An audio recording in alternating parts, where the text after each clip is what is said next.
দিদি আসার পর এখন আবার আমি গুছিয়ে নিয়েছি। দিদির সে আগের দিনে রেশন কার্ড ঠিক করা হয় না, আজকে আবার যাইতে কইছিল, তাই আমরা যাইতেছি এই রোদ্রের মধ্যে দিয়েও।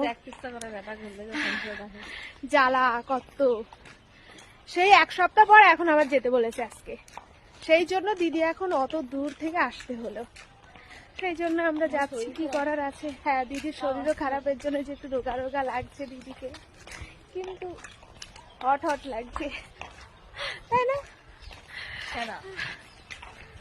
একদম পুরো একদম নায়িকা নায়িকা লাগছে সত্যি রে। Thank you, your most welcome. এই যে আমাদের রাস্তা, এখন আমরা যাচ্ছি। এই ঝড় বৃষ্টি রোদ সবকিছু পার করে যাই হোক না কেন আমাদের অঞ্চলে আজকে যেতেই হবে, অঞ্চলে গিয়ে আমাদের হাজির হতেই হবে। অঞ্চলকে খোলা